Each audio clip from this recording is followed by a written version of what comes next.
قد عظمت فللأمجاد بانيها ومن يسعى إلى العليا سيدرك। আসসালামু আলাইকুম বাচ্চারা, আজকে রসায়নের দ্বিতীয় পর্ব। আজকের পর্বে আমরা বেশ কিছু গুরুত্বপূর্ণ জিনিস নিয়ে আলোচনা করব। হ্যাঁ, আজকে আমরা কি কি নিয়ে আলোচনা করব? আজকে হলো পর্ব কত বাচ্চারা? আজকে পর্ব 2। আজকে আমাদের আলোচ্য বিষয় হচ্ছে, আজকে আমরা ওই যে গতকালকে বলেছিলাম না যে ব্যাসার্ধ নির্ণয়ের সূত্র, তারপরে তোমার হচ্ছে কি শক্তি নির্ণয়ের সূত্র, বেগ নির্ণয়ের সূত্র। একটা ইলেকট্রন একটা কক্ষপথে সে যে বেগে ঘূর্ণন থাকবে সেখানে বেগটা কত হবে। তো আমরা আজকে কি কি বের করবো ছাড়া? ব্যাসার্ধ, তারপর তোমার হচ্ছে বেগ এবং শক্তি, এই তিনটার সূত্র শিখবো আমরা। হ্যাঁ, আচ্ছা, এই তিনটা সূত্র দেখবো, প্লাস আমরা আজকে কোয়ান্টাম সংখ্যা শিখে ফেলবো। কি শিখবো? কোয়ান্টাম সংখ্যা। এবং এর সাথে সাথে আমরা আজকে কি দেখে ফেলবো? কোয়ান্টাম সংখ্যা। ওকে, কোয়ান্টাম সংখ্যা। ও, আর একটা অরবিটালের আকৃতিগুলো একটু দেখতে হবে। আজকে আমরা তাহলে অরবিটালের আকৃতি দেখি, কোয়ান্টাম সংখ্যাটা আমরা পরে দেখবো না, অবশ্যই একসাথে দেখা যাবে কারণ এত বড় টপিক না। কোয়ান্টাম সংখ্যাটা একটু বড় টপিক, তাহলে আমরা আচ্ছা কোয়ান্টাম সংখ্যা দেখি, অরবিটাল আকৃতি কালকে দেখবো না, আজকে আমরা কোয়ান্টাম সংখ্যায় দেখি। কোয়ান্টাম সংখ্যা, ঠিক আছে। এই চারটা টপিক আজকে আমরা দেখবো। এর মধ্যে এটা আর কি বিস্তারিত আলোচনা করবো, আর এগুলোর সূত্রগুলো একটু দেখাই দিয়ে ম্যাথ একটা দুটো দেখে ফেলবো, ঠিক আছে। তাহলে চলো আমরা দেখি। প্রথমে আসো আমরা একটা, এটা হলো নিউক্লিয়াস, প্রথম শক্তি স্তর, এটা হলো দ্বিতীয় শক্তি স্তর, এটা হলো কি হচ্ছে তৃতীয় শক্তি স্তর। এই যে শক্তি স্তরগুলোর ব্যাসার্ধ, ধরো আমার যে 3 নাম্বার শক্তি স্তরের ব্যাসার্ধ, 3 নাম্বার শক্তি স্তরের ব্যাসার্ধ আর 3টা আমরা কিভাবে বের করব, বা 2 নাম্বার শক্তি স্তরের ব্যাসার্ধ, বা তোমার 1 নাম্বার শক্তি স্তরের ব্যাসার্ধ, এই ব্যাসার্ধগুলো আমরা কিভাবে বের করব। তো ব্যাসার্ধ নির্ণয়ের জন্য আমরা একটা সূত্র জানি পাচ্ছ। এখানে সূত্রটা আমরা চাইলে প্রতিপাদন করতে পারি, বাট এটা এত একটা বড় প্রতিপাদন করেও কোনো লাভ নেই, কারণ এটা পরীক্ষায় কখনো আসে না। তো তোমাদের প্রতিপাদন শিখে লাভ নেই, সূত্রটা মনে রাখো। আর সূত্র একটা ঠাড়া মার্কা সূত্র, বুঝছো কেমন সূত্র? দেখো, ব্যাসার্ধ আর ইকুয়াল টু, খেয়াল করো, এন্ড এটাকে মনে রাখবা কিভাবে। হ্যাঁ, তোমার বিখ্যাত এক ব্যক্তি ছিল আবুল। তো আবুল, সে প্রথমে অনেক খারাপ লোক ছিল, সে গাঞ্জা খাইতো, আফিম খাইতো, বুঝছো। তারপর সে ভালো হয়ে গেছে। ভালো হয়ে এসে একদিন যাচ্ছে, পথে তার এক বন্ধু মকবুলের সাথে তার দেখা, মকবুল। তো আবুলের বন্ধু মকবুল, মকবুলের হাতে আর কি তোমার একটা পুটলা, বুঝছো। এই পুটলার দিকে আবুল তাকায় বলতেছে, তাকায় বলতেছে আফিম হিহি নাজায়েজ, বুঝছো, আফিম হিহি নাজায়েজ। তো সে কি বলছে? আফিম হিহি, মানে সে হাসতেছে আর কি, নাজায়েজ। সে তো এখন হুজুর হয়ে গেছে, বুঝছো, সে এখন ওগুলা দেখে নাজায়েজ। আবার মকবুল তাকে আর কি দিতে চাইছিল, তো সে এটা দেখে বলছে না, এটা নাজায়েজ।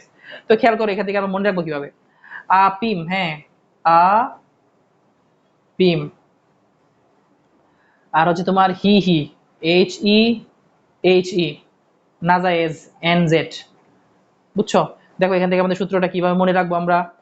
আপিম আতে এপসাইলন,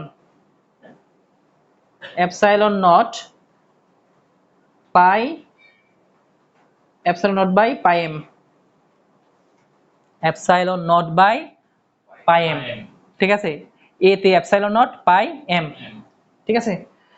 তারপর হচ্ছে তোমার হি হি, H E by H E অত whole square, by A square by E square, যাই বলো, ঠিক আছে। আর নাজায়েজ এন স্কয়ার বাই জেড, এই হচ্ছে আমাদের সূত্র। এখন তুমি যেটাকে একবারে লেখো, এভাবে লিখতে পারো, epsilon not h square n square pi m e square z. And এই যে সূত্রটা, এটা স্বাভাবিকভাবে তোমার মনে রাখাটা, দেখো এগুলো একটা টাফ জিনিস না। তুমি যেভাবে হোক একটা কিছু দিয়ে হিন্টস দিয়ে মনে রাখবা। তুমি চাইলে যে আপিম হিহি নাজায়েজ এটা দিয়ে মনে রাখতে পারো।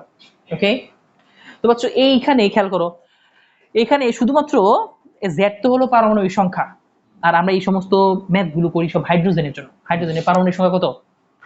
হাইড্রোজেনের পারমাণবিক সংখ্যা হচ্ছে 1। তো তুমি জেড দিলে দিতেও পারো, না দিলে নাও দিতে পারো। অনেক ক্ষেত্রে দেখবা জেড সূত্রের মধ্যে নাই, মানে এটা হাইড্রোজেনের জন্য 1, এই জন্য তারা এটাকে অনেক সময় দেয়ই না। আমাকে শুধু জানতে হবে এন এর মান, অর্থাৎ শক্তি স্তর। আমাকে শুধু কার মান জানতে হবে রে, n এর মানটা জানতে হবে। আমাকে যদি n প্রথম শক্তি স্তরের ক্ষেত্রে বলে তাহলে n এর মান 1, দ্বিতীয় শক্তি স্তর বললে n এর মান 2। বাকি আর কিচ্ছু কিন্তু আমাদের দরকার নেই, বাকিগুলো সব ধ্রুবক। সব কি হচ্ছে না, ধ্রুবক। খেয়াল করো আমি যদি সবগুলো ধ্রুবককে একটু লিখে দিই তোমাদের, এগুলো অবশ্য দেওয়াই থাকে কোশ্চেনের মধ্যে, এগুলো কোশ্চেনের মধ্যে দেওয়াই থাকে।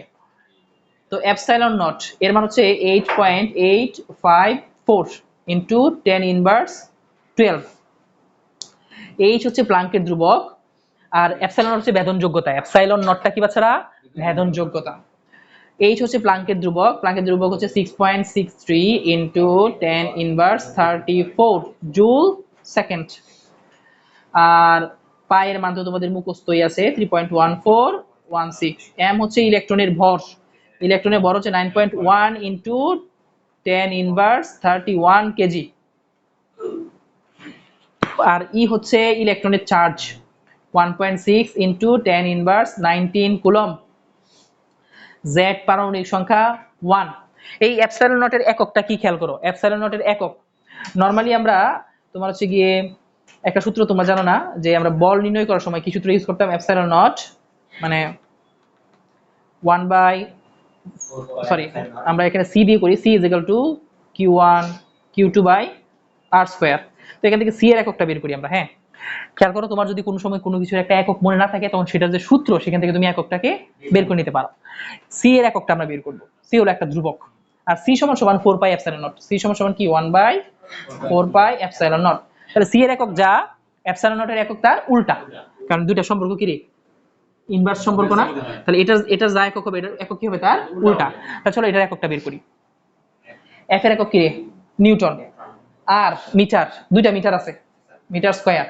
আর কিউ এর একক কি রে, কুলম্ব, দুইটা কুলম্ব আছে, তাহলে কি হবে কুলম্ব স্কয়ার। এটা কিন্তু কুলম্ব। এখন বাচ্চা এই এমটা এদিকে যাবে না, গুণ হবে না, তাহলে নিউটন মিটার স্কয়ার হবে, আর এটা কি হবে ভাগ হবে। তাহলে সি এর এককটা কি হয়, সি এর এককটা কি হয়, এই নিউটনের সাথে এই মিটার স্কয়ারটা দিয়ে গুণ হবে না, তো নিউটন মিটার স্কয়ার, আর নিচে ভাগ কি যাবে। আচ্ছা আমি তোমাদেরকে এটা লিখিয়ে দেখাই, মাঝে মাঝে কিছু শর্টকাট অ্যাপ্লাই করতে মনে চায়। দেখো তাহলে আমরা সি সমান সমান কি লিখতে পারি বাচ্চো, এফ আর স্কয়ার, নিচে কি হবে q1 q2। এফ এর একক কি হচ্ছে নিউটন, আর একক কি আর মিটার স্কয়ার, দুইটা আর আছে এজন্য মিটার স্কয়ার, কুলম্ব স্কয়ার। তো এটাকে যদি আমি একবারে লিখি তাহলে কিভাবে লিখতে পারি, newton metre square coulomb minus 2, এটা সি এর একক। তাহলে এপসাইলন এর এককটা কি হবে তার উল্টা, আগে যেটাতে প্লাস এখন সেটাতে কি মাইনাস, -2 কুলম্ব স্কয়ার। তাহলে তোমরা কি মনে থাকবে এটার এককটা কি, এপসাইলন নটের এককটা কি। আচ্ছা এখন তুমি যদি এপসাইলন নটের এককটা বসায় দাও, ওকে বসায় দিলা। এখন খেয়াল করো তো, এতগুলা ধ্রুবক মান রে তুমি ক্যালকুলেশন করে যদি অ্যানসার বের করতে যাও, একবারে তোমার বাম্বু ফেটে যাবে, তুমি এগুলো থেকে অ্যানসার বের করতে পারবা না। মানে ক্যালকুলেশনে তুমি প্রায় মিলাইতে পারবা না, ম্যাক্সিমাম টাইম ধরো 99% কেস তুমি মিলাইতে পারবা না। তো এগুলোর জন্য আমরা কি করব দেখো বাচ্চারা, আমরা নিচের ইতিহাসটাকে একটু মুছে ফেলি।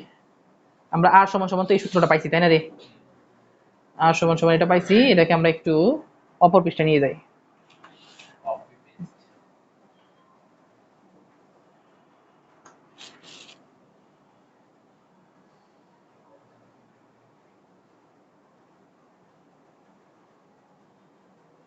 বুঝলাম না, মাঝে মাঝে এই কাহিনীটা করে তারা। আচ্ছা যাই হোক,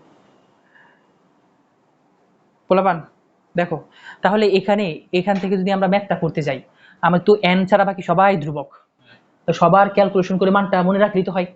তো সবাইকে ক্যালকুলেশন করে আমরা যে মানটা পাই সেটা হচ্ছে 0.529 অ্যাংস্ট্রম, এত ইন্টু এন স্কয়ার। সবাইকে ক্যালকুলেশন করলে আমরা এই মানটা পাই। তুমি এটাকে ঠাড়া মুখস্থ রাখবা, তাহলে আর সমান সমান কি পাচ্ছ 0.529 অ্যাংস্ট্রম। আর অ্যাংস্ট্রম মানে কি, 1 অ্যাংস্ট্রম সমান সমান হচ্ছে 10 ইনভার্স 10 মিটার, 10 ইনভার্স 10 মিটার। তো তুমি চাইলে কিন্তু এভাবে লিখতে পারো 0.529 ইন্টু 10 ইনভার্স 10 অত ইন্টু এন স্কয়ার মিটার। আপনারা কি বুঝতে পেরেছেন? তো অ্যাংস্ট্রমের পরিবর্তে আমরা কি লিখতে পারি 10 ইনভার্স 10।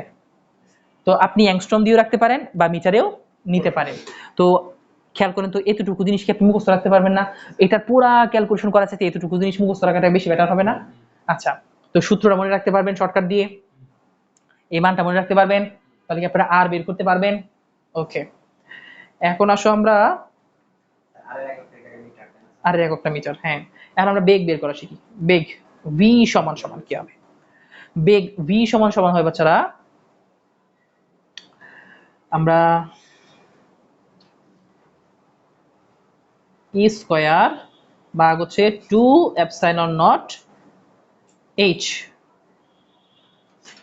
আচ্ছা, আগেরটা ছিল এন স্কয়ার বাই জেড না, এখন সবগুলো উল্টো হবে, অর্থাৎ z by n. E square by 2 মনে রাখবা এখানে ই স্কয়ার, এখানে যেহেতু দুইটা ই, এখানে দুইটা epsilon naught, e square by 2 epsilon not h. Just একটা ট্রিক্স আর কি, যেটা দিয়ে মনে রাখা, কারণ এই সূত্রগুলো মনে রাখাটাই টাফ, বুঝছো? E square by 2 epsilon not H Z by N. জেড এর মান তো 1 আমাদের জানাই আছে। এখন খেয়াল করো এইখানে আবার যে এই টোটালটা তো সবগুলোই ধ্রুবক, তো এটার মানটা কি পাচ্ছো? 2.18 ইন্টু 10 ইনভার্স 6। এই পোলাপান, তা তুমি কি এটা তো ছোট, কিন্তু তারপরেও ক্যালকুলেশন করতে টাইম লাগবে, দরকার কি মুখস্থ রাখো। এটার মান কত? 2.18 ইন্টু 10 ইনভার্স 6 এত ইন্টু জেড বাই এন। আর এর এককটা কি পাচ্ছ? যেহেতু বেগ, বেগ মানে কি মিটার পার সেকেন্ড। এটা কি পারবা না? তোমাকে যদি বেগ বের করতে বলে, তোমার কি শুধু কি জানা লাগবে? এন এর মান। 2 নম্বর শক্তি স্তরে একটা ইলেকট্রনের বেগ কত বের করতে পারবা না? 2 নম্বর শক্তি স্তরে ব্যাসার্ধ কত বের করতে পারবা না? আচ্ছা, এখন আসো আমাদের শক্তি নির্ণয়। শক্তি ই ইজ ইকুয়াল টু কত হবে? ই ইজ ইকুয়াল টু পাচ্ছ মাইনাস, এখানে যেহেতু শক্তিটা হয় নির্গত শক্তি, এজন্য আমরা মাইনাস ইউজ করি। তোমার যে আলোটা বিকিরণ করবে, বর্ণালীটা যে বিকিরণ করে সেটা কি নির্গত না, এজন্য আমরা কি ইউজ করি? মাইনাস। তো মাইনাস পাচ্ছ, আগেটা ছিল হলো ই স্কয়ার, এখন হবে m e to the power 4 8 epsilon not h square, অর্থাৎ আগে যা ছিল এখন সবগুলা স্কয়ার স্কয়ার হয়ে যাবে। আর এখানে হবে z square by n square. খেয়াল করো আগে যা ছিল এখন সবগুলা স্কয়ার স্কয়ার হয়ে গেছে, একটা এম অতিরিক্ত আসছে, আর এখানে 8টা এপসাইলন নট। এভাবে জাস্ট মনে রাখতে পারো আর কি। তো এখানে পাচ্ছ এইটার মান কত? এটার মান তো ক্যালকুলেটরে মিলাইতেই পারবা না, কারণ ইরর দেখাবে। এটা ক্যালকুলেশন মানে ক্যালকুলেটর করতে গেলে ইরর দেখায়। হ্যাঁ, একটু ঝামেলা আছে এটা ক্যালকুলেশনের মধ্যে। তো এটা মুখস্থ রাখাই লাগবে, ঠাড়া মুখস্থ রাখবা। এটার মুখস্থ হচ্ছে পাচ্ছ 13.6 ইলেকট্রন ভোল্ট। এত electron volt z square by n square. এটা তোমার হচ্ছে গিয়ে এই ক্যালকুলেটর ছাড়া অন্যান্য ভাবে ক্যালকুলেশন করলে মিলে, বাট ক্যালকুলেশনটা করাটা ঝামেলা, তুমি স্বাভাবিকভাবে মিলাতে পারবে না, বুঝছো? এন্ড বাবুন, আমরা এটা পরিবর্তে কত লিখবো? -13.6 ইলেকট্রন ভোল্ট। এই ইলেকট্রন ভোল্ট আবার কি? দেখো 1 electron volt, sorry 1 electron volt যে চার্জ মনে আছে না রে বাচ্চারা? একটা ইলেকট্রন চার্জ কত? 1.6 ইনটু 10 ইনভার্স 19। সেম ভাবে এটাও 1 ইলেকট্রন ভোল্ট সমান 1.6 ইনটু 10 ইনভার্স 19, এটা হবে জুল। আগেটা ছিল কুলম, মানে চার্জের ক্ষেত্রে কুলম, এখানে হবে কি জুল। তার মানে তুমি মনে রাখাটা সহজ। এখন তোমার যদি তুমি শক্তি যদি জুলে বের করতে চাও, তাহলে ইলেকট্রন ভোল্টের পরিবর্তে কি বসাইতে হবে? এ মানটা বসাইতে হবে। আর যদি তুমি ইলেকট্রন ভোল্টে রাখতে চাও, তাহলে ইলেকট্রন ভোল্টেই শক্তিটা রাখতে পারো। ব্যাপারটা কি তোমরা বুঝতে পেরেছো নাকি বুঝতে পারোনি? তাহলে তোমরা কি তিনটা, অর্থাৎ বেগ, শক্তি এবং ব্যাসার্ধ বের করতে পারবা না? শুধু কি দরকার আমাদের? শক্তি স্তর। শুধু শক্তি স্তর বলে দিই। এখন তারা যদি আমাকে বলে যে 3 নাম্বার শক্তি স্তর থেকে একটা ইলেকট্রন 2 নাম্বার শক্তি স্তরে আসলে সে যে তরঙ্গটা, মানে তোমার যে বর্ণালীটা বিকিরণ করবে তার তরঙ্গ দৈর্ঘ্য কত? এখন তরঙ্গ দৈর্ঘ্য তুমি যদি বের করতে চাও, আমরা তরঙ্গ দৈর্ঘ্য কি জানি? ডেল ই সমান সমান এইচ নিউ। আমরা কি জানি? H new. আবার নিউ সমান সমান আমরা কি জানি? C by lambda. তাহলে এইচ সি বাই ল্যামডা। আমাকে এই ল্যামডাটা বের করতে হবে। এর আগে আমাকে ডেলি বের করে নিতে হবে না? ডেলি আমরা কিভাবে বের করব? ই2 মাইনাস ই1। ই2টা হলো কত নম্বর শক্তি স্তর? 3 নম্বর শক্তি স্তর। ই1টা হলো কত নম্বর শক্তি স্তর?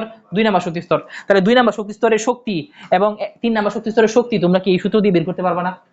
বের করে তাদের মধ্যে বিয়োগ করে তুমি ডেলি বের করতে পারবা না? ডেলি বের করে তুমি কি ল্যামডা বের করতে পারবা না? কারণ এইচ আর সি এর মানটা কি এখানে মুখস্থ। বুঝতে কি পারছো নাকি পারো নাই? তো এই হচ্ছে তোমার এই টাইপের ম্যাথ গুলো এখান থেকে আসতে পারে, হাইস্ট সর্বোচ্চ এইগুলো আসতে পারে, আর কিচ্ছু আসবে না। তোমাকে শুধু এই কয়েকটা সূত্র যা যা আমি লিখে দিলাম এগুলো একটু মনে রাখতে হবে। তোমরা কি বুঝতে পেরেছো নাকি বুঝতে পারোনি? আচ্ছা, তো চলো বাচ্চারা, এখন আমরা কোয়ান্টাম সংখ্যা নিয়ে আলোচনা করি। হ্যাঁ, খুবই ইম্পর্টেন্ট একটা টপিক, ইদানিং এটা খুব বেশি আসতেছে। ঠিক আছে, তো আমরা এখন কি নিয়ে আলোচনা করব? কোয়ান্টাম সংখ্যা। এটা অনেক মজার একটা জিনিস আর কি, বুঝছো? কোয়ান্টাম সংখ্যা, এবং এটা বুঝবা না মানে বাসায় নিয়ে ভাজি করে খাইতে পারবা। কোয়ান্টাম সংখ্যা, আমি সংখ্যাটাকে দুইবার বলবো, তোমরা এরপরে আমাকে সংখ্যাটা মুখস্থ শোনাবা, ঠিক আছে? শয়ন, বাবুন, তো আমি বলছি, দেখো মারুফ খান, আমি দুইবার বলবো, আমার পরে সংখ্যাটা শোনাবা। কোয়ান্টাম সংখ্যা কাকে বলে? কোয়ান্টাম সংখ্যা হচ্ছে একটা সংখ্যা যে সংখ্যার সাহায্যে শক্তি স্তর সম্পর্কে তিনটা বিষয় জানা যায়, আর ইলেকট্রন সম্পর্কে একটা জিনিস জানা যায়। শক্তি স্তর সম্পর্কে কয়টা জিনিস জানা যায়? তিনটা। তো যে কোয়ান্টাম সংখ্যার সাহায্যে শক্তি স্তরের আকার, আকৃতি, ত্রিমাত্রিক দিকবিন্যাস, আকার, আকৃতি, ত্রিমাত্রিক দিকবিন্যাস, মানে 3D স্ট্রাকচার, এটা বাংলা হলো ত্রিমাত্রিক দিকবিন্যাস। যে সংখ্যার সাহায্যে শক্তি স্তরের আকার, আকৃতি, ত্রিমাত্রিক দিকবিন্যাস এবং ইলেকট্রনের ঘূর্ণনের দিক জানা যায়, তাকে কোয়ান্টাম সংখ্যা বলে। আমি আবার রিপিট করছি, পরে আমাকে শোনাবা বাবুন।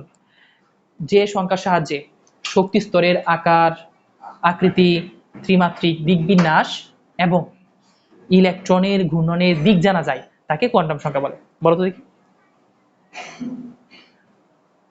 আমরা কি কি জানতে পারি? এবার যে সংখ্যার সাহায্যে, পাচ্ছ? হ্যাঁ, যে সংখ্যার সাহায্যে আকার, ইলেকট্রনের আকার, আকৃতি, যে সংখ্যার সাহায্যে ইলেকট্রনের আকার, শক্তি স্তরের আকার, আকৃতি, পাচ্ছ? আর ইলেকট্রন সম্পর্কে শুধু একটা, শক্তি স্তর সম্পর্কে তিনটা। বলো। যে সংখ্যার মাধ্যমে ইলেকট্রন শক্তি স্তরের আকার, আকৃতি ও ত্রিমাত্রিক দিকবিন্যাস এবং ইলেকট্রনের ঘূর্ণন প্রকাশ করে। স্যার এটা ক্লিয়ার নয় স্যার, এখন না দেখলে এই না।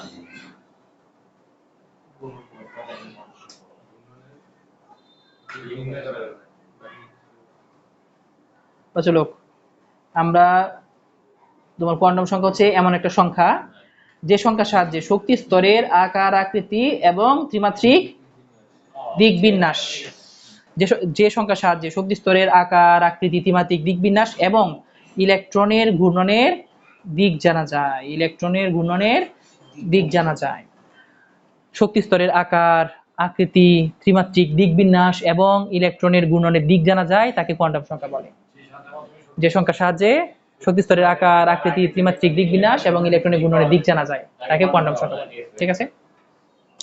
আচ্ছা, এই যে শক্তি স্তরের আকার, বাবুন, আকারটা মানে আকার যে আমরা জানি, এই কোয়ান্টাম সংখ্যাকে কি কোয়ান্টাম সংখ্যা বলে? আমরা কোয়ান্টাম সংখ্যাকে চারটা ভাগে ভাগ করতে পারি। কোয়ান্টাম সংখ্যা কয় প্রকার? 4 প্রকার। একটা হচ্ছে তোমার প্রধান কোয়ান্টাম সংখ্যা, প্রধান কোয়ান্টাম সংখ্যা। 2 নম্বর হচ্ছে সহকারী কোয়ান্টাম সংখ্যা। কি কোয়ান্টাম সংখ্যা রে? সহকারী কোয়ান্টাম সংখ্যা। 3 নম্বর হচ্ছে চুম্বকীয় কোয়ান্টাম সংখ্যা, বা যেটা ইংলিশ হলো ম্যাগনেটিক কোয়ান্টাম নাম্বার, চুম্বকীয় কোয়ান্টাম সংখ্যা বা ম্যাগনেটিক কোয়ান্টাম নাম্বার। একটা হচ্ছে স্পিন কোয়ান্টাম সংখ্যা বা ঘূর্ণন কোয়ান্টাম সংখ্যা, স্পিন কোয়ান্টাম নাম্বার বা ঘূর্ণন কোয়ান্টাম সংখ্যা।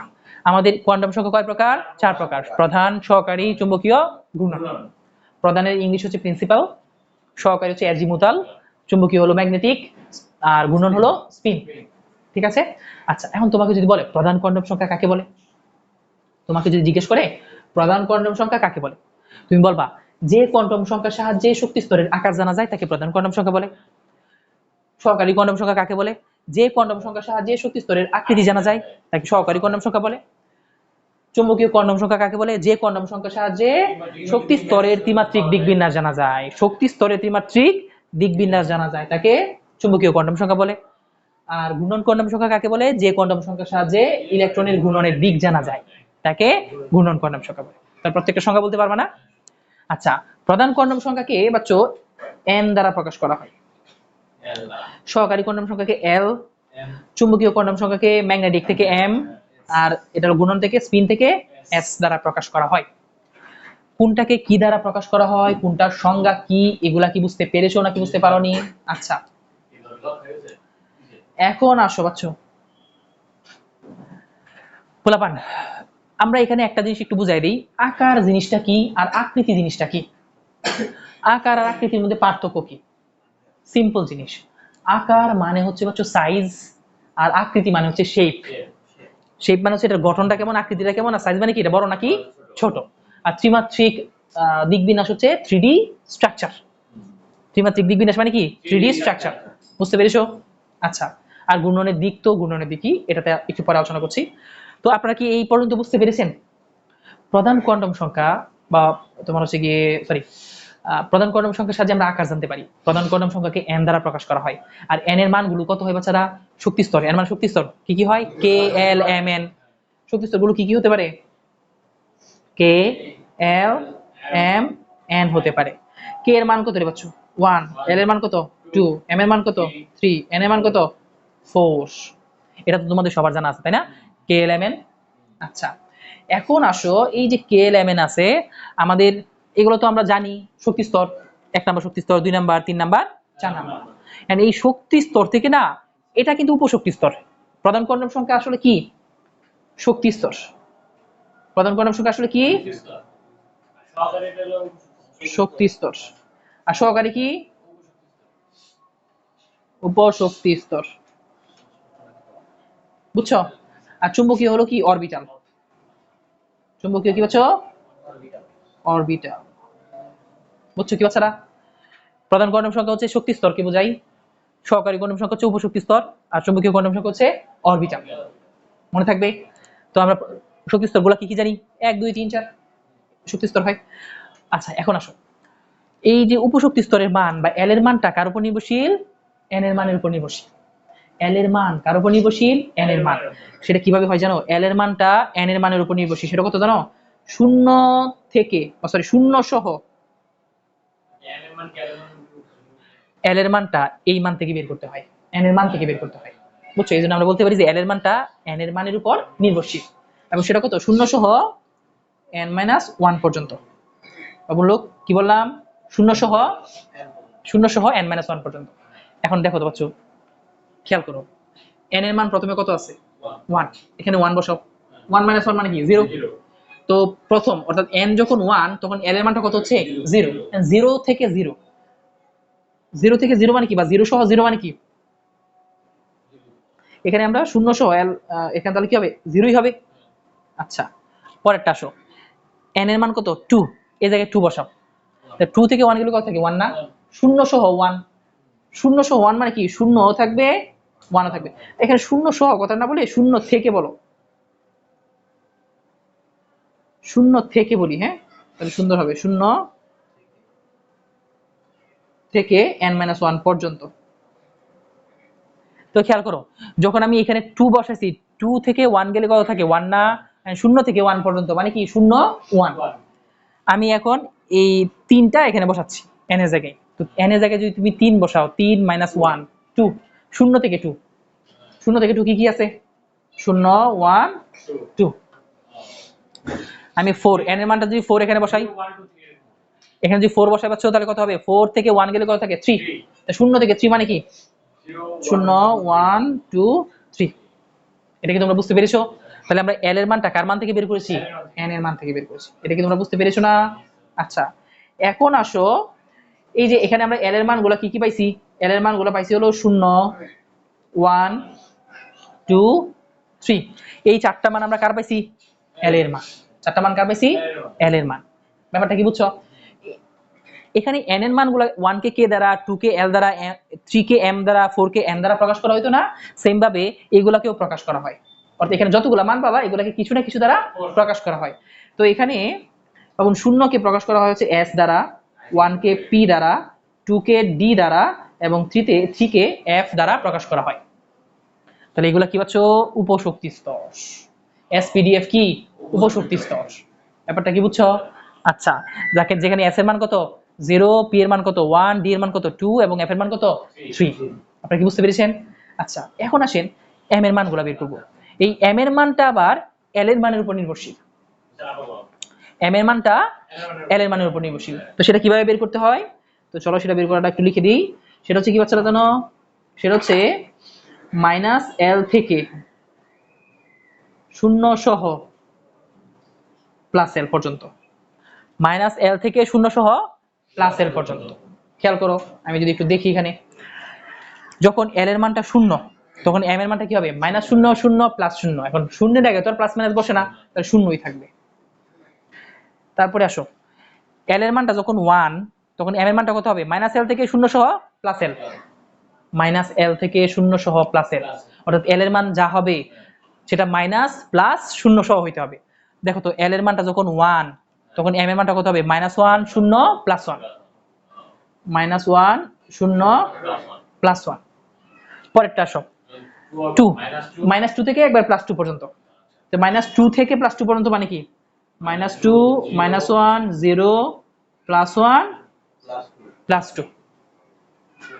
তারপর f এর মান মানে 3 যদি হয় বাচ্চা তাহলে m এর মান কত হবে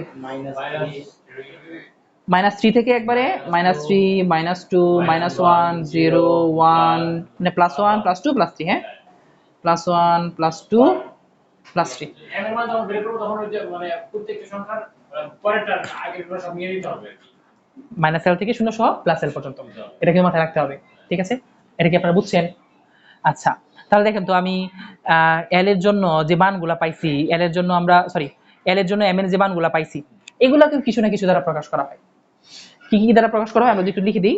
এটাকে ধরো s দ্বারাই প্রকাশ করা হয়, এটাকে s দ্বারাই। এই যে p এর জন্য আমরা m এর তিনটা মান পাইলাম, m তো অরবিটাল, এই যে তিনটা মানকে এটাকে px, এটাকে py, এটাকে pz দ্বারা প্রকাশ করা হয়। এটা হলো কি হচ্ছে px py, এটা কি pz দ্বারা প্রকাশ করা হয়। সেম ভাবে এগুলাকেও দেখো, এগুলাকে কি কি দ্বারা প্রকাশ করা হয় dxy। আমরা যদি উল্টা দিকে লিখি, আচ্ছা আপাতত এভাবে লিখে যায় dxy dyz dzx, আর এটা হচ্ছে তোমার dx স্কয়ার y স্কয়ার, এটা হবে dz স্কয়ার। দেখো সাদা কালি দিয়ে লিখে দিছি কোনটাকে কি দ্বারা প্রকাশ করা হয়। হ্যাঁ, এই শূন্যটা হচ্ছে কি dzx। দেখো তো d এর মানগুলোও কিছু না কিছু দ্বারা প্রকাশ করা হচ্ছে। f এর মানগুলোর জন্য আমরা যাব না, কারণ এগুলা নিয়ে আমাদের আলোচনা বইয়ে নাই। আপনারা কি বুঝতে পেরেছেন নাকি পারেননি? আচ্ছা, এখন আসো তাহলে আমরা এগুলো তো অরবিটাল পাইছি। p এর জন্য কয়টা অরবিটাল আছে? 3টা। d এর জন্য কয়টা অরবিটাল আছে? 5টা। 1 2 3 4 5টা। f এর জন্য কয়টা অরবিটাল আছে? 7টা। s এর জন্য কয়টা অরবিটাল আছে? 1টা। প্রত্যেকটা অরবিটালে 2টা করে ইলেকট্রন থাকতে পারে। প্রত্যেকটা অরবিটালে কয়টা করে ইলেকট্রন থাকতে পারে? 2টা। খেয়াল করো, প্রত্যেকটা অরবিটালে একটা অরবিটালের মধ্যে যে 2টা ইলেকট্রন থাকে, ধরো একটা ইলেকট্রন থাকবে ঘড়ি কাঁটার দিকে আর একটা ইলেকট্রন থাকবে ঘড়ি কাঁটার বিপরীত দিকে। অর্থাৎ একটা ইলেকট্রনকে বলবো আমরা প্লাস হাফ যেটা ঘড়ি কাঁটার দিকে, আর একটা হবে মাইনাস হাফ যেটা ঘড়ি কাঁটার বিপরীত দিকে। দুইটার মধ্যে অর্ধেকটা প্লাস মানে অর্ধেকটা ঘড়ি কাঁটার দিকে আর অর্ধেকটা ঘড়ি কাঁটার বিপরীত দিকে, যেটাকে আমরা একসাথে লিখে থাকি প্লাস মাইনাস হাফ। ওই যে ইলেকট্রনের ঘূর্ণনের দিক বলতে আমরা কি বুঝাই? প্লাস মাইনাস হাফ দিয়ে কি বুঝাই? যে প্রত্যেকটা অরবিটালে 2টা করে ইলেকট্রন আছে, যেখানে একটা ইলেকট্রন ঘড়ি কাঁটার দিকে ঘুরে আর একটা ইলেকট্রন ঘড়ি কাঁটার বিপরীত দিকে ঘুরে। তাহলে বলো এখানে তো অরবিটাল আছে একটা, তাহলে এখানে s মানে s অরবিটালে ইলেকট্রন কয়টা আছে? 2টা। p px py pz প্রত্যেকটার মধ্যে 2টা করে ইলেকট্রন না? তাহলে p উপশক্তি স্তরে কয়টা ইলেকট্রন আছে? 6টা। d উপশক্তি স্তরে কয়টা ইলেকট্রন আছে? এবং d উপশক্তি স্তরে 5টা অরবিটাল, ইলেকট্রন কয়টা? 10টা। এই জন্য আমরা কি লিখে থাকি জানো? আমরা s2 p6 d10 f14 লিখে থাকি, যেখানে s এর মধ্যে 2টা ইলেকট্রন, p এর মধ্যে 6টা, d এর মধ্যে 10টা, f এর মধ্যে 14টা। কোত্থেকে আসছে? বুঝতে পেরেছো কোত্থেকে আসছে? কারণ এখানে অরবিটাল আছে একটা, এখানে অরবিটাল আছে 3টা, এখানে অরবিটাল আছে 5টা, এখানে অরবিটাল আছে 7টা। ব্যাপারটা কি বুঝছো? তো এই ছিল হচ্ছে আমাদের কোয়ান্টাম সংখ্যা নিয়ে বিস্তারিত। কোথাও কোনো প্রবলেম আছে? কোথাও কারো প্রবলেম আছে? এখন এখান থেকে একটা বোর্ড কোশ্চেন করে নিই, আমি একটা করে নিব আর তোমাদেরকে কতগুলা এসডব্লিউ দিয়ে দিব, ঠিক আছে? আচ্ছা, এটা একটা পিক তুলে নাও। হ্যাঁ, পিডিএফ দিয়ে দিব। আচ্ছা বাবু, এখন আসো আমরা কি করব, আমরা হচ্ছে একটা বোর্ড কোশ্চেন করি। তোমাকে না আমি একটা করে দিচ্ছি আর তোমরা বাসা থেকে একটা করে আনবা। আমি করতেছি হলো, দেখো n তম শক্তি স্তর, আচ্ছা m তো না, আমি m তম করি। আমি mটা করতেছি, তোমরা n তমটা করে আনবা। m তম শক্তি স্তরে চশমাটা করি, চোখে ইয়া লাগতেছে।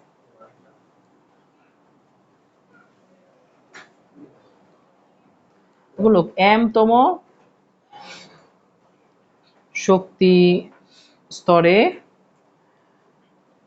তোমাকে প্রশ্ন করবে m তম শক্তি স্তরে অরবিটাল সংখ্যা ও ইলেকট্রন সংখ্যা কোয়ান্টাম সংখ্যার সাহায্যে নির্ণয় করো। m তম শক্তি স্তরের অরবিটাল সংখ্যা, অরবিটাল সংখ্যা ও কোয়ান্টাম সংখ্যা, সরি ইলেকট্রন সংখ্যা ও ইলেকট্রন সংখ্যা কি দিয়ে বের করতে বলবি বাচ্চারা? ইলেকট্রন সংখ্যা কোয়ান্টাম সংখ্যার সাহায্যে নির্ণয় করো। কোয়ান্টাম সংখ্যার সাহায্যে নির্ণয় করো। কি বললাম?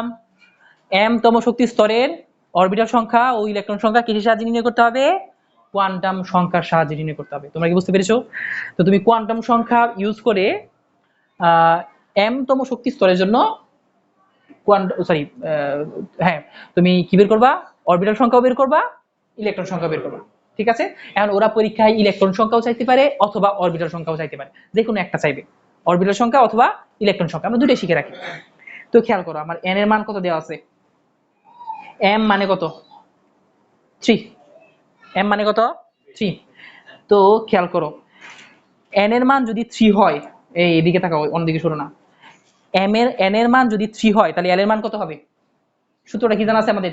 শূন্য সহ n - 1, শূন্য সহ n - 1 মানে শূন্য থেকে n - 1 পর্যন্ত, আমি শুধু শূন্য থেকে n - 1 দেখো তো কত হয় তাহলে? শূন্য থেকে n - 1, এই যে 3টা যদি তুমি এখানে বসায় দাও তাহলে কত হয়? 3 - 1 মানে কি 2, শূন্য থেকে 2, শূন্য থেকে 2 মানে কি 0 1 2। তুমি l এর এই মানগুলো পাইছো না? আচ্ছা, তাহলে তুমি l এর যদি এই মানগুলো পাও, m এর মান কত হবে পাচ্ছো? 0 এর জন্য m এর মান কত হবে? -l থেকে 0 সহ প্লাস l, 0 0। 1 এর জন্য কি হবে? -1 0 প্লাস 1। আর 2 এর জন্য কি হবে?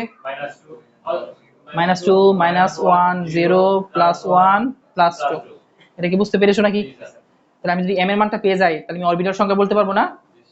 অরবিটাল সংখ্যা,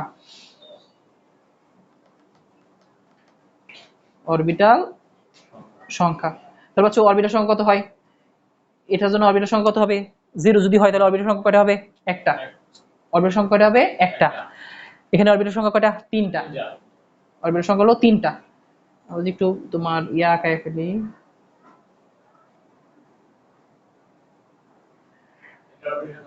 এটা অরবিটাল সংখ্যা কয়টা পাচ্ছো?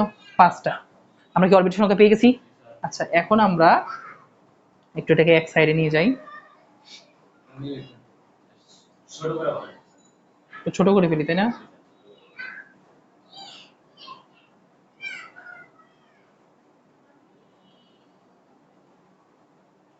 আচ্ছা, ছোটটা পরে করবো না।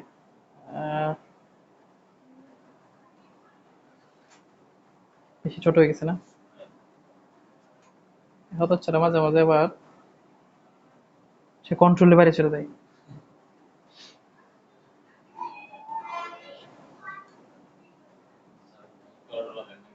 আচ্ছা যাই হোক, চিত্রটা কেমন জানি একবার বাজে হয়েছে। আচ্ছা যাই হোক, তোমরা বুঝতে তো পারছো।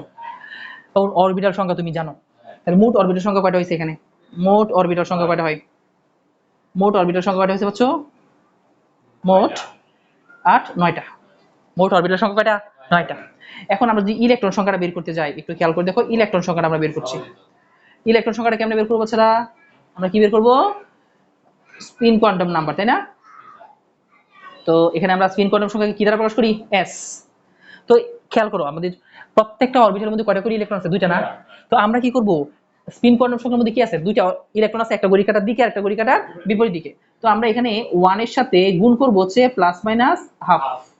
প্লাস মাইনাস হাফ গুণ করা মানে হচ্ছে 2টা ইলেকট্রন গুণ করতেছি। প্লাস মাইনাস হাফ গুণ করা মানে কি গুণ করা? 2টা ইলেকট্রন। এখানে কি গুণ হবে? 3টা প্লাস মাইনাস হাফ আছে। 3টা অরবিটালের মধ্যে 3টা প্লাস মাইনাস হাফ আছে। আচ্ছা, আর এখানে 5টা অরবিটালের মধ্যে 5টা প্লাস মাইনাস হাফ আছে। অর্থাৎ 5টার মধ্যে প্লাস মাইনাস হাফ দ্বারা কি বোঝাচ্ছে? 2টা ইলেকট্রন, একটা ঘড়ি কাঁটার দিকে আর একটা ঘড়ি কাঁটার বিপরীত দিকে। তাহলে মোট ইলেকট্রন সংখ্যা কয়টা হচ্ছে? ইলেকট্রন সংখ্যা।